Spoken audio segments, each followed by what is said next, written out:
Chapter 12. The next day was Christmas Eve. Dylan had the day off. He took his parents out to select a tree to bring home and decorate.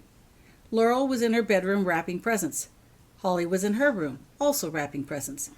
Sasha was on the floor playing with fallen ribbons. Holly heard a soft knock on her bedroom door. She hastily hid the unwrapped presents and said, "Yes?" Vernon entered and closed the door behind him. He sat down on the bed next to Holly and looked around the room. His eyes lit on the snow globe sitting on one of the shelves. He reached over and grabbed it. "This is new," he commented. "Where'd you get it?" "Cousin Harry gave it to me for Christmas," replied Holly, still wrapping. Vernon shook the globe and watched the snow swirl. "Is it a real castle or make-believe?" he asked, shaking it again. "It's real," replied Holly. "From some place up north," she added vaguely. "Oh." Vernon watched the snow slowly land on the ground and the roof. "It looks huge, cold, and remote."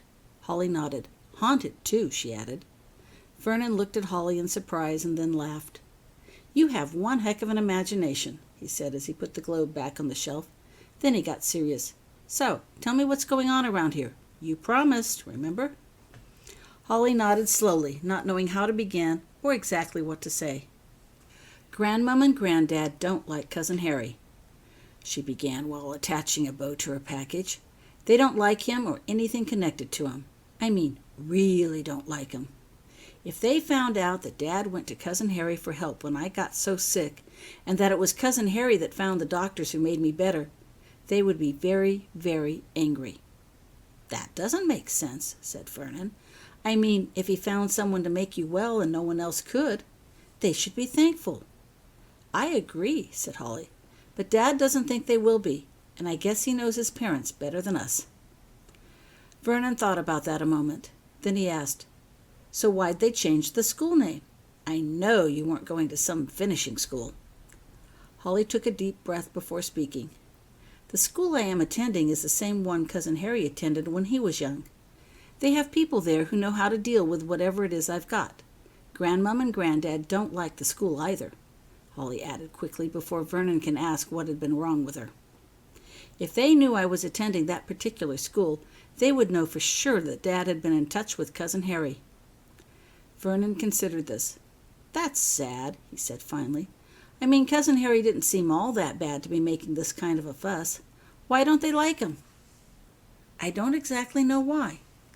Dad doesn't talk about it, just that they do.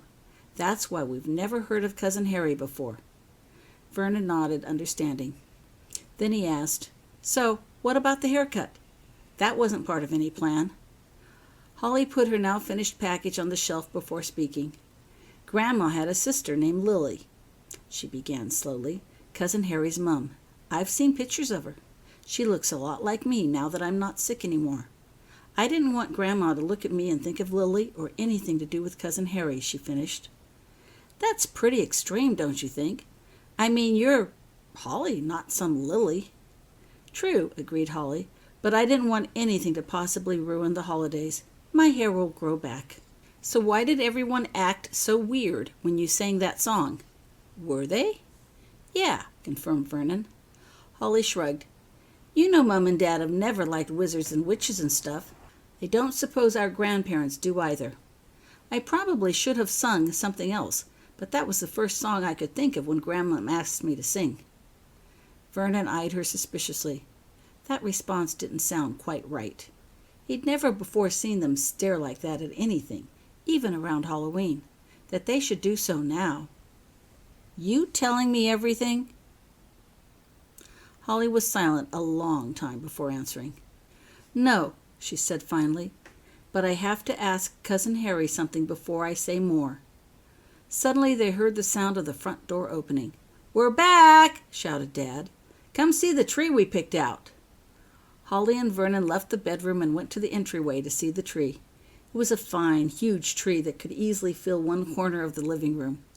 The two spent the rest of the afternoon setting up and trimming the tree.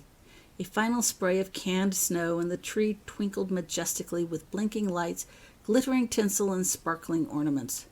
Packages and brightly colored paper started appearing underneath the tree in preparation for the next day. At dinner, Grandma and Granddad Wycliffe described their adventures selecting the perfect tree.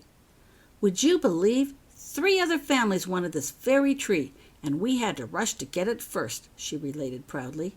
"And those last-minute holiday shoppers were so rude, bumping into us all the time. You'd think they'd know how to get out of the way when someone with a lot of packages come through." "And then the lines were so long," complained Granddad. "We were lucky to get in and out as fast as we did." "Of course," he added, "you can't give an inch when you are driving, or you'll be stuck in the same place forever. Dodging all the last-minute holiday traffic rush can be murder." After dinner, the family settled down for another evening of home videos. Holly insisted. Vernon groaned, annoyed that she had remembered. "You can't seriously want to watch some more of those videos?" he asked her as Grandma and Granddad bustled around getting things ready. "Actually, yes." Then Holly continued, "You got a summer vacation. I don't remember much of my summer at all. Listening to their travels is almost like being there with them. It's almost like I took a summer trip, too." "You're crazy," muttered Vernon, and he went into his bedroom to grab a few more game cartridges before the video started. As before, Holly watched with rapt attention. By the time the videos ended, nearly 3 hours later, everyone, except Holly, looked ready for bed. Vernon hastily shut off and hid his computer game when the lights came back on. Holly sat back, closed her eyes, and had an expression of utter bliss on her face. She went up to her grandmama and said, "You can't know how much it means to me to be able to share in your trip. It was like I was there." She hugged her and gave her a big kiss on the cheek. "Thank you," she said emphatically. "Well," said Grandma Wycliffe, touched by Holly's obvious sincerity, "we're glad you could watch them with us." She wiped a tear from her eye and kissed Holly back. Holly hugged and kissed Granddad, too, and went happily off to bed. Christmas Day dawned bright, cold, and crisp. A layer of frost covered the windows. Holly and Vernon eagerly unwrapped their presents. Holly got mostly clothes and some jewelry. Laurel had noticed the charm bracelet Holly always wore, so got her a small silver charm of a cat. Holly smiled her appreciation and quickly attached it to her bracelet.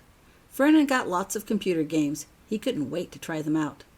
Laurel had helped Holly pick out gifts on their day out shopping. Holly gave Vernon a soccer ball and her dad a soft wool scarf.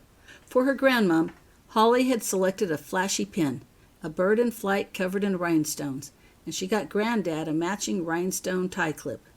They both seemed to appreciate her gifts. Afterwards, Grandma Wycliffe presented each grandchild with a Christmas envelope. Inside contained a Christmas gift of 2 crisp new 20-pound notes. "Buy yourself something nice at your school," insisted Grandma Wycliffe to her 2 grandchildren. "No way," said Vernon excitedly. "I'm going to get more games now. Thanks ever, Grandma and Granddad." Holly tucked her money away in a bag. "Thank you so much," she said, her green eyes shining. "That was so thoughtful of you. I'll find something special to spend it on." She gave them each a warm hug and kiss. Her embrace was warmly returned. Dylan got out the camera and a tripod and insisted on a family photo. He took several poses of a smiling family with a Christmas tree in the background. He and Laurel stood in the back. Grandmom and Granddad Wycliffe stood proudly on each side, with Holly and Vernon in between. When Dylan finally decided he had enough photos, Holly whispered in his ear, "Pick out a nice pose and frame it for me, Daddy. I don't ever want to forget this Christmas." "Sure thing, baby," replied Dylan. What a sweet thing for her to request. Then Dylan felt a lump in his throat. Holly probably realized, as did he, that this may well be the last time they were all together. Once his parents found out about Hogwarts, everything would be different. Bright and early the next day, Grandmom and Granddad Wycliffe packed up their bags and headed off. It was time to check on their house and plants, they said. Actually, they were probably going to visit Aunt Marge. Outside of Harry Potter, Dylan reflected, Aunt Marge was the only person who still knew them as the Dursleys. The family had barely driven off that fateful day some 20 years ago, when Vernon, his dad, had remembered his older sister Marge. No way, Dad insisted, was he driving off to a new life if it meant giving up his sister. He even stopped the car and threatened to drive back to Privet Drive if whatever planned meant his sister wouldn't recognize him and he would never see her again. But the plans hadn't included Aunt Marge, and they couldn't be changed to include her. It took much discussion, arguments, and numerous assurances on Vernon's part that Marge wouldn't tell. Who would she tell? Dad maintained. Marge had never known Harry was a wizard and didn't like him anyway. Finally, the spells had been cast, and somehow they did not include Marge. Of course, the Dursleys had to explain to Aunt Marge why they had moved and changed their names. That had been easy. Vernon, Sr., told Marge that Harry had turned into a vicious mass murderer. Vernon said the Dursleys had turned Harry in after his last murderous rampage, and Harry vowed revenge on the family. Of course, Harry was behind bars now, but they had gone into hiding anyway to escape the shame of being related to someone like that, and to be safe, just in case Harry managed to break out. Aunt Marge bought the story easily. After all, she always said, blood will tell. It was a good thing Harry had not thought to go to Aunt Marge to find them. Aunt Marge would have screamed in panic and immediately called the authorities. Aunt Marge had come to Dylan's wedding. She'd gotten a bit tipsy and started confusing everyone's names. No one really took notice of it, seeing as how much champagne she had consumed. But lately, her memory wasn't as good, and she often slipped with the names. Dylan hadn't taken his family to visit Aunt Marge in ages for fear of what she might say. Not that it mattered much now that Laurel knew their secret. Mum and Dad liked to visit Marge privately, so if she slipped up on the names, it wouldn't cause embarrassing questions. Before they drove off, Dylan had whispered in Dad's ear, "Give Aunt Marge our love." Dad just smiled and nodded. It was kind of good having things out about Harry Potter. At least now Dylan could tell Laurel about Aunt Marge. On second thought, maybe he shouldn't. Laurel might not understand about the mass murderer part. Something rubbed against his leg. Dylan looked down to see a gray cat twining around his legs. Holly had come up to stand next to him. "Your cat," he said with surprise. "I had forgotten it was here. How did it do that?" "She," corrected Holly automatically. "Sasha is a very smart cat." Holly slipped her hand into Dylan's, and the two watched his parents' car turn the corner and vanish from view. It had been good to see them, but everyone breathed a sigh of relief now that they had gone. Vernon was up to something. Holly could feel that same sensation of guilt she had felt when she and her mum were questioning Vernon about her cat. It got stronger as she neared his room. Holly knocked on his door. "Go away," came the response. "I'm busy." Holly ignored the comment, opened the door, and came on in. Sasha trailed in behind her. Vernon was sitting at his desk writing, but immediately started to hide the paper he was writing on the moment Holly stepped into the room. Holly was quicker. She snatched the paper from his hands, backed up, and held it out of his reach as he tried to get it back. "What are you doing?" she asked. "Nothing," sputtered Vernon as he reached for the paper. "Give that back to me. That's mine." Holly scrambled onto Vernon's bed and stood in the corner holding the paper up high to keep it away from him. Vernon jumped onto the bed, chasing after Holly. Sasha leaped onto the bed, tangling herself between Vernon's legs, keeping him from Holly. Holly used the opportunity to look at the paper. It had a single name scrawled all over it. Holly recognized it. "That's Dad's signature," she announced, surprised. And then, with sudden realization, "You're trying to forge his name." Vernon quit trying to get the paper. There was no point in it now. Its secret was out. "Give that back to me," he commanded. "It's mine."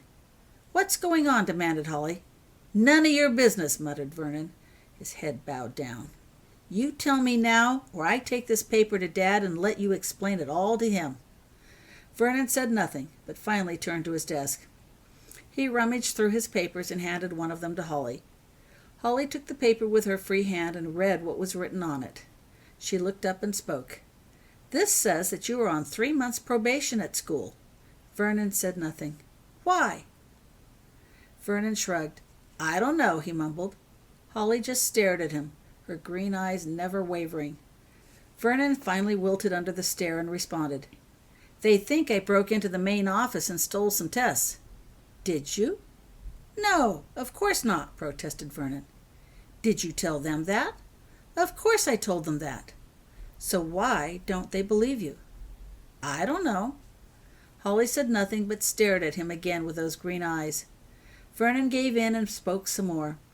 "Because it isn't the first time." Holly kept on staring at him, willing him to continue. Some friends and I kind of broke into the office last spring, but we didn't mean anything by it. It was only a joke to see if we could do it.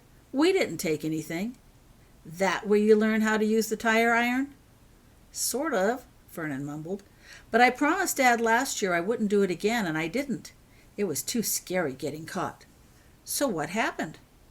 Well, I was in my room, and one of my friends came by and asked me if I wanted to come along. I said no, that's all. I guess they went anyway. Did you tell the school officials that?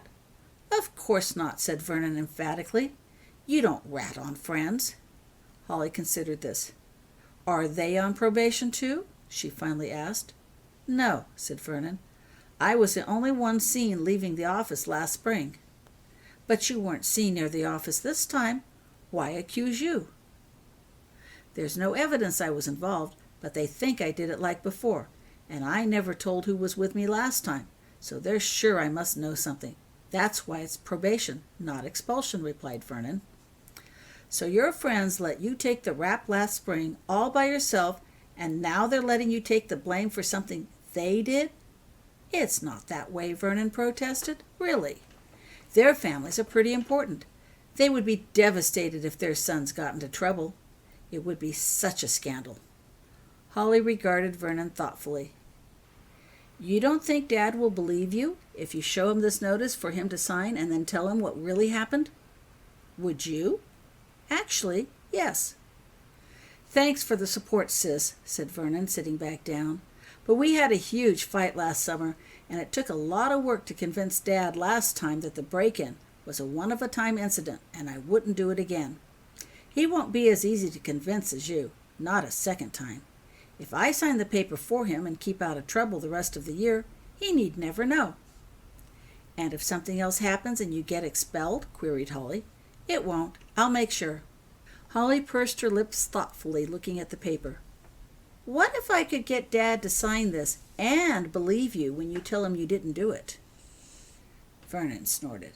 No offense, sis, but you were out of it all summer and gone the rest of the year. I hardly think you'd have anything to say that he would listen to. But if I could, pursued Holly, would you promise me something? Promise you what? That you would make some new friends. You may be their friend, but I don't think they are yours.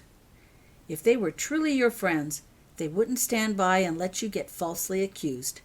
You stay with these people and they're going to get into more trouble and let you take the blame time after time. Vernon didn't argue with Holly's assessment. It doesn't matter, he muttered. Dad'll never believe me, no matter what I say. Then it doesn't hurt you to promise me. Will you do it? Vernon thought about it. Yeah, okay, I guess. If you can get Dad to believe me, I'll look for some other friends. Holly smiled. You wait right here. And she started out the door, clutching the letter. Wait, called Vernon. What do you think you're doing? I'm going to talk to Dad. She was gone from the room before Vernon could stop her. Dylan was sitting in the living room reading the newspaper. Holly came in clutching a paper. Dad, she said, may I talk to you? It's important. Sure, baby, said Dylan, putting down his newspaper and looking at Holly. What is it? Daddy, began Holly, we haven't really talked about school, have we?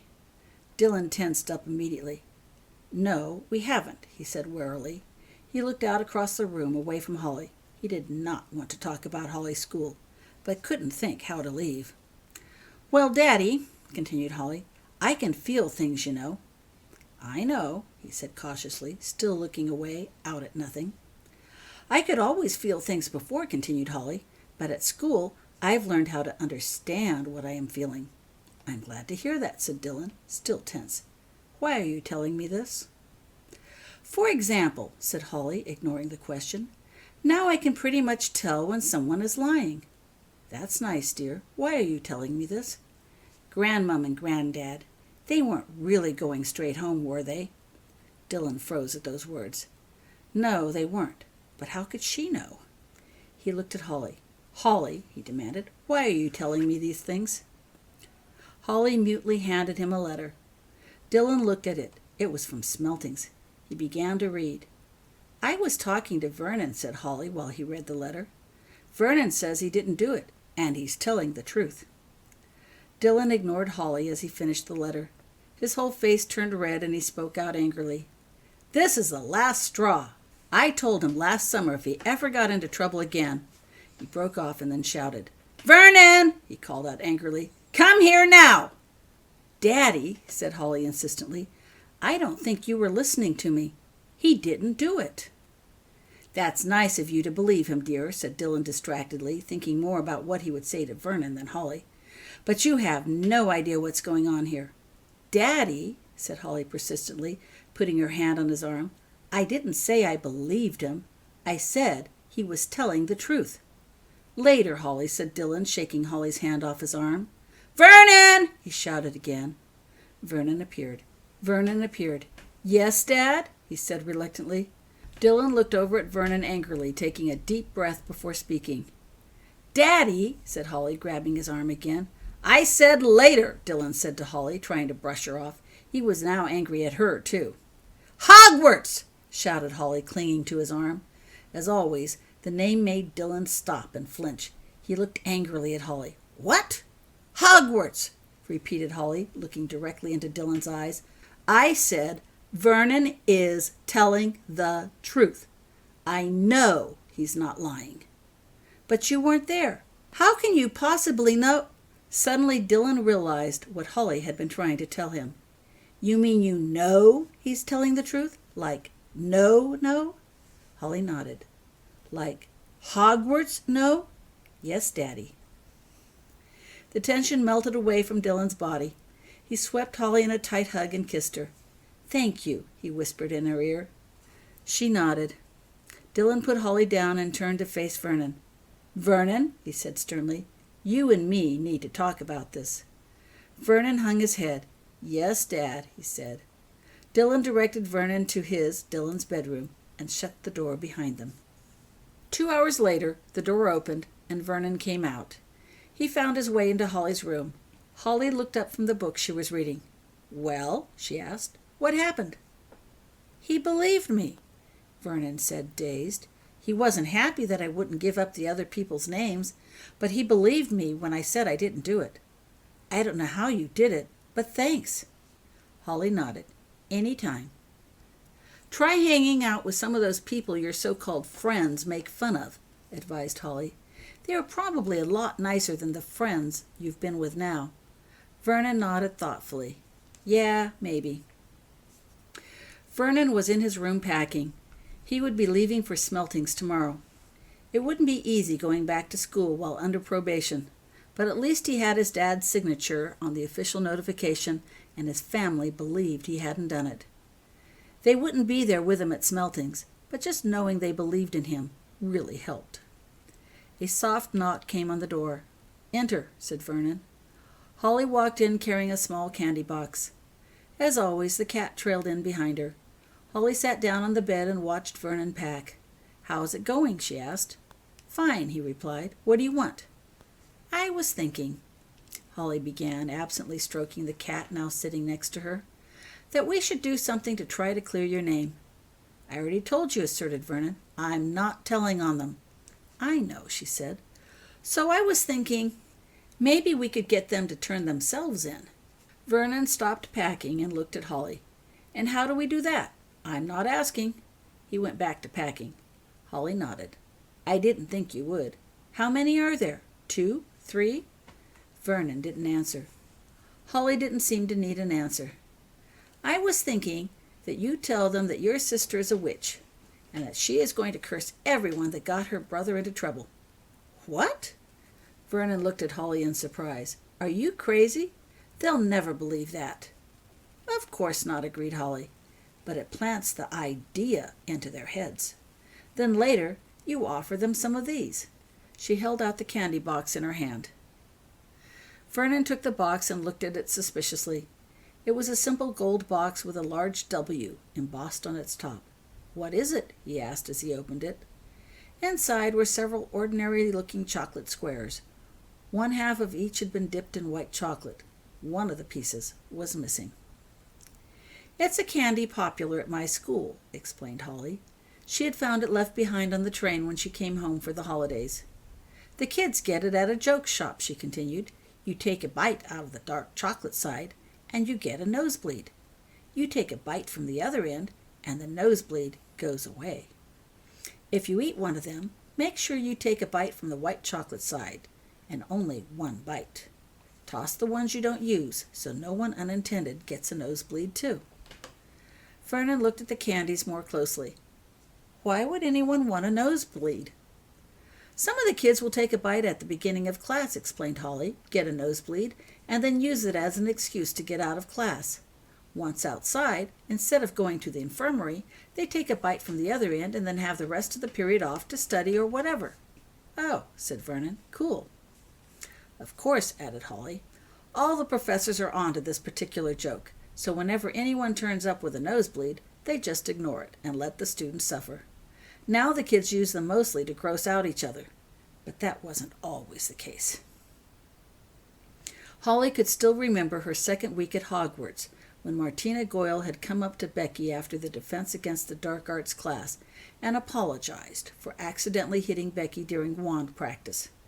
It was one of those spells that went wild, sending armor parts flying all over the class into everyone and everything.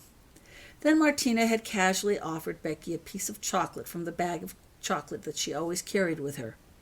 Becky, thinking the apology was genuine, accepted the candy and bit into it. She hadn't known what a nosebleed nougat looked like, or how they worked. The Hufflepuffs had been keeping away from all that sort of thing for Holly's sake. When Becky's nose started to bleed, Becky dropped the rest of the candy and Martina accidentally stepped on it. Then a laughing Martina quickly left the bleeding Becky behind, saying she had to get to class. Becky was in tears when she reached Holly, and Holly didn't know what a nosebleed nougat was either. By the time they got to Mark and he recognized what had happened, the self-cleaning features of the practice room had already activated and the second half of the nougat was gone. Not that it would have worked after being stepped on anyway. Becky refused to go to the next class bleeding like that, so she ducked into the nearest bathroom to hide until the effects of the candy wore off. Holly went with her. The bathroom had had a large "out of order" sign posted on the outside, but they didn't care. They weren't planning to use the toilet, just hide. Mark went on to class and told Professor Iverson what had happened and that the two would be late. The bathroom was positively filthy. Dirt, dust, and mold covered damp floors and walls. A few candle stubs burning low in their holders lit the room. The mirrors were cracked and the stall doors dangled precariously on single hinges, or had fallen to the floor completely. Not that Becky had noticed. She was too busy crying and trying to wipe off her nose. Then a ghost had come swooping out of a toilet to investigate the sound of Becky's sobbing. It was a young girl with dark long hair and thick pearly glasses. She said her name was Moaning Myrtle. When she learned what had happened to Becky, Myrtle got very sympathetic. It seemed all the students had teased her while she attended Hogwarts. "People always made fun of my glasses," Myrtle said. "And there had been this one boy, Tom," she continued. "He was a perfect gentleman in front of the teachers, but real sneaky and nasty when they weren't looking. He used to put spiders and snakes in my bag, and they would slither and crawl out when I least expected it. He was scary." By this time the bleeding had finally stopped. Becky was for skipping class altogether rather than show up late with everyone knowing what had happened, but Holly insisted it would be worse to miss the whole class. The sinks didn't work, so they had to use some water from the toilet to wash off Becky's face. Myrtle assured them the water was fairly clean, as she flushed her particular toilet frequently. Fortunately, their self-cleaning clothes didn't show any bloodstains. When Becky again looked presentable, they said goodbye to Myrtle and went on to class. No one said a word about their late arrival. Professor Iverson merely directed the two girls to their seats and continued on with the lesson. The whole class was engrossed in trying to turn eggs into golf balls. Some of the students had succeeded in making their eggs look like a golf ball. But when the professor asked them to bounce their balls, well, there were eggshells and raw egg yolk all over the floor. Albus came over to Holly on the guise of cleaning the floor and hissed furiously, "Someone should put some puking pastiles in that candy bag of hers." "No, don't," whispered Holly back. "That would only make things worse." Even so, The Slytherins made use of every opportunity to tease Becky the rest of the week. On Friday, Gwen called all the first years together and showed him a pile of joke and novelty items that could be obtained at Weasley's Joke Emporium or at Hogsmeade. She and Ben went over each item, what it looked like, and what it did, so no one else would be tricked like Becky. "So how long does it last?" questioned Vernon. "What?" Holly thought back. It hadn't taken that long, but it had seemed like an eternity at the time. "About 10, maybe 15 minutes," she answered. "Less if they finish the candy." "That's supposed to make them think they've been cursed?" "Not exactly," replied Holly. "Then you sit back and let their imaginations take over." "Huh? What do you mean?" asked Vernon. "Well," replied Holly thoughtfully, "of course they don't believe in curses, but the next time one of them accidentally steps into a mud puddle, he'll think maybe it was the result of the curse. And the next time one of them gets a low grade on a paper or chewed out by a professor, he'll think the curse is at work," finished Vernon, smiling. "This could work. But what if they fess up and clear my name? How do we lift the curse?" Holly frowned, thinking. She hadn't gotten that far in her idea. Then her face brightened. "I know," she said. "Come with me." She got off the bed and went into the kitchen. Vernon followed behind. Digging through some of the cupboards, Holly found a small, empty, dark red vinegar bottle with a cork. She pulled it out and carried it to the sink. Using a scouring pad, she scraped off the label. Next, she got out a mixing bowl and spoon. Then she dug around the shelves, pulling off various spice bottles, and started pouring ingredients together into the bowl. "Let's see," she said busily. "Molasses for the base, lots of chili powder, some curry powder, garlic powder, red pepper, black pepper, mustard powder, Chinese mustard, and a little vinegar to thin it down. And, oh yes, some vanilla extract." "Vanilla?" "Sure," replied Holly. "Have you ever tasted it? Ghastly stuff.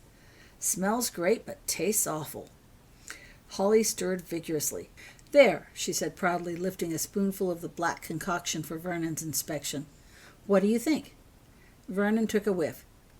"Doesn't smell all that bad," he pronounced cautiously. Then he dipped a finger into the black stuff and tasted a drop. "Yuck!" he said, laughing. "That should do perfectly." "Vernon! Holly!" called out Laurel. "What are you doing?" She was in the living room cleaning. "Just a cooking experiment," replied Holly loudly. Both she and Vernon chuckled. Vernon fetched a funnel, and Holly carefully poured the mixture into the bottle and corked it. "Tell them they each have to drink a tablespoon of this at exactly midnight," she directed, handing the bottle to Vernon. "Why midnight?" Holly shrugged. "I don't know. It just sounds like a good witchy time, don't you think?" Vernon nodded in agreement. The two walked back to his bedroom. "And it has to be exactly at midnight, not 1 second earlier or later," she continued. "Why?"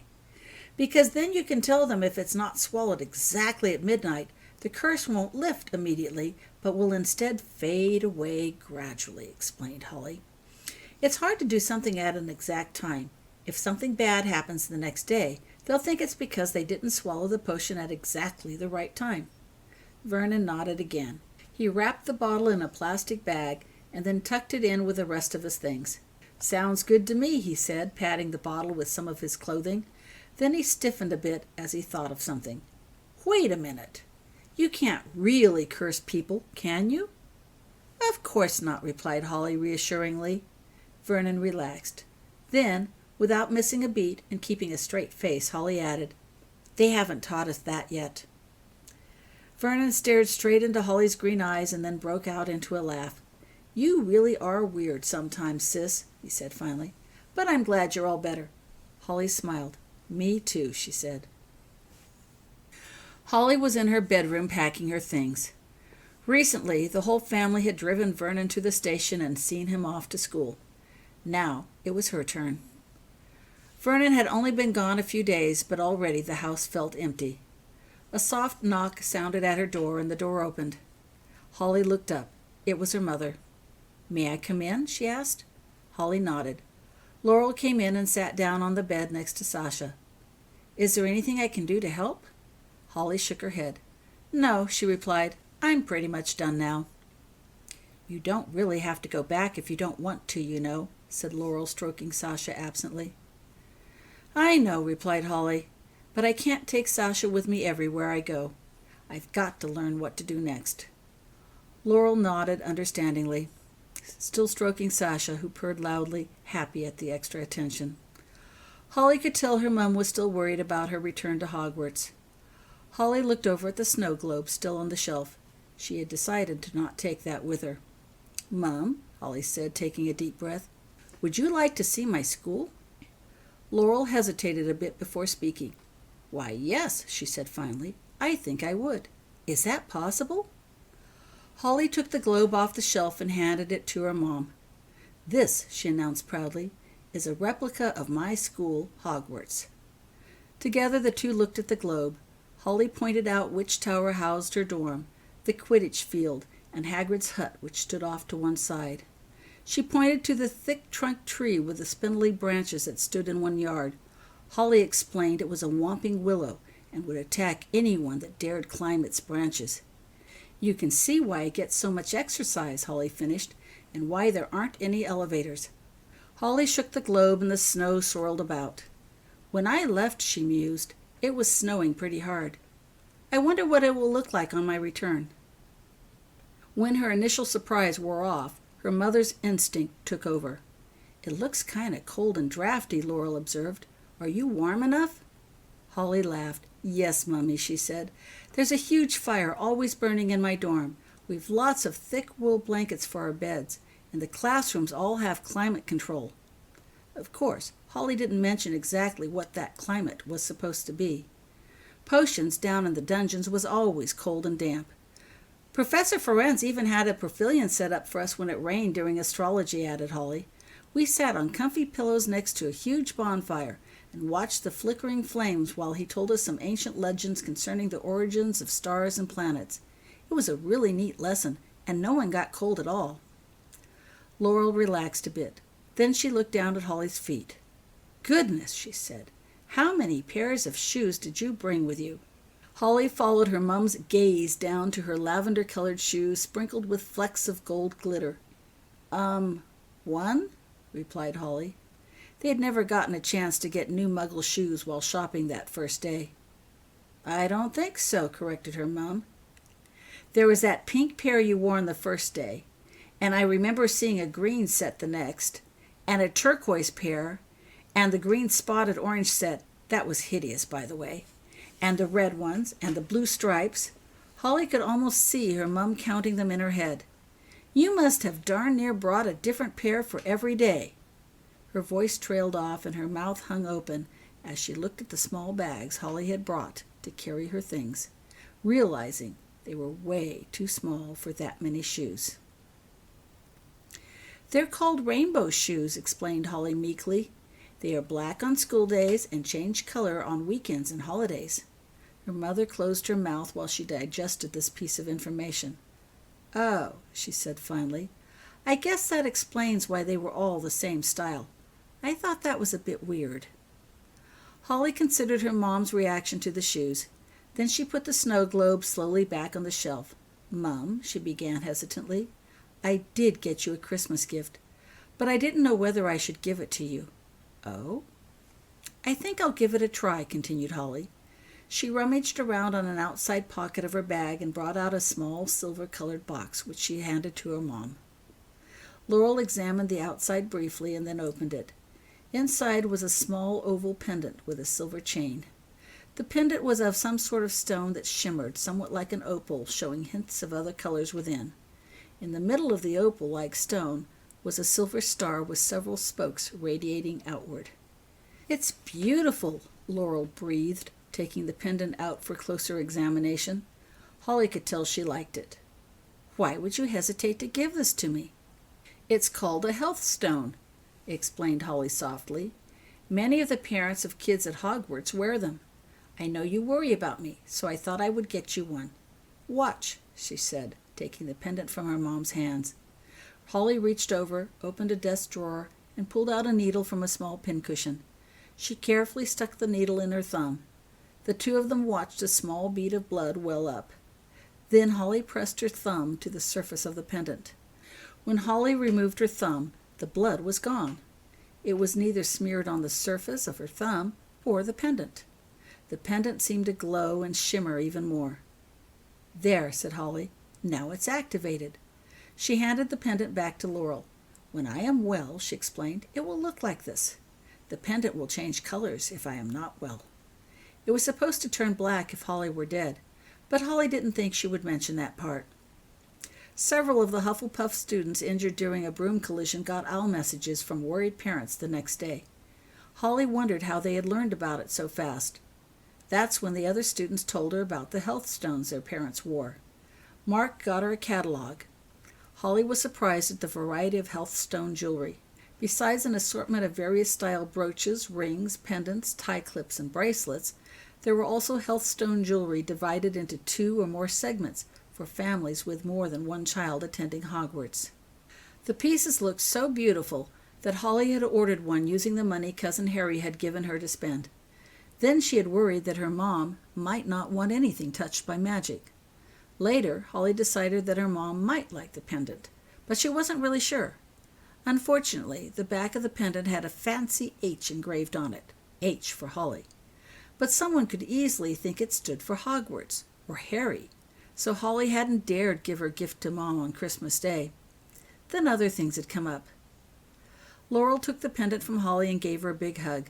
"Thank you," she said, unclasping the chain. Holly could tell she genuinely liked the gift, magic and all. Holly helped attach the pendant around her mom's neck. "This is a very special gift. I'll think of you always when I wear it," she said. Then she hugged Holly again and whispered in her ear, "And I'll know you're safe wherever you are."